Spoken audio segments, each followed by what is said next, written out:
Joining us live on Skype from Boston, Massachusetts, it's Rami Khouri. He is Director of Global Engagement at the American University of Beirut. First of all, thank you very much for joining us. What is your reaction to the strike, but also the Taliban's reaction condemning the strike? Well, I think the American government reaction and the Taliban reaction were both very predictable. The Americans have a defense budget of something like $880 billion or something, and it goes up every year, $20 or $30 billion. So they have enormous capabilities technologically, and they've killed one leader after another over the last 20, 25 years. And the Taliban have said that, this is illegal, it's against international law, and they're among the few people in the world who have any credibility in terms of respecting international law and human rights. So I think we can pretty much discount what the American government and the Taliban say. More importantly is where does this action fall into the legacy of the last 20 or 30 years? And that legacy is that as American and Middle Eastern and other countries kill leaders of these small terrorist groups, these groups tend to grow and they split up and they go all over the region. They're all over the Middle East. They're now in West Africa, south of the Sahara, East Africa, some parts of South Asia.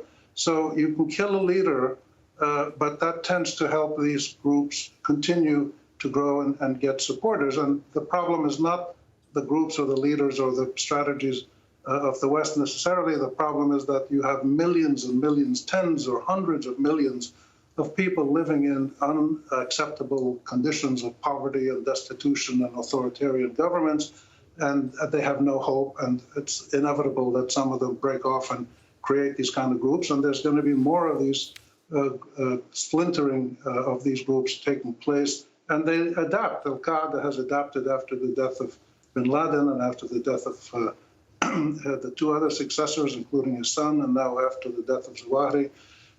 They keep adapting, and they join local groups like in Yemen and northern Syria. They become part of the local landscape, or they try to, and they will keep trying to do that. They'll never become very, very big, and they probably won't have the capability to attack international targets. So the people who suffer from these groups are the people of the Middle East and South Asia and Africa, and that's why they're pretty much out of the picture of the international media. But this is a kind of a racist colonial attitude that the international media has, which is if white northern people are not being killed, you don't cover. Just on that, we've seen Saudi Arabia come out very quickly and welcome this news, saying he was one of the leaders of terrorism. So what impact will this have on the other countries in the region? Will we see more follow the Saudis? For the other countries in the Middle East, you mean? Yes. Well, I don't think this killing is going to have any significant strategic impact on either Al-Qaeda or the other groups like it, or its affiliate groups like Shabab in Somalia and other places. These will continue to try to create local roots and try to control local territory. They're not going to go try to set up a state like Islamic State did, because that was easily defeated. But they're going to try to keep preying on the discontent and the desperation of millions and millions of people, and recruiting them to try to change the systems that these people live in. Their track record of giving people a better life is not a very good one. They don't have a lot of credibility. They're not very good at state building or creating, serious social justice. But the fact is, discontented people will follow these kinds of movements, just as discontented people in the United States and Europe follow white racist supremacists and other movements of that nature. You've got to see Al-Qaeda and ISIS and these groups in the same vein as the white nationalist racists in North America and Europe. They're cult groups.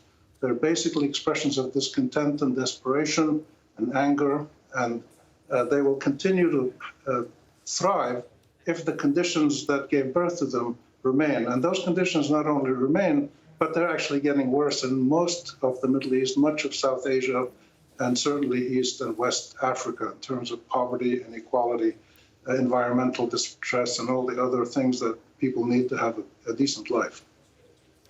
Rami Khouri, thank you so much for your time.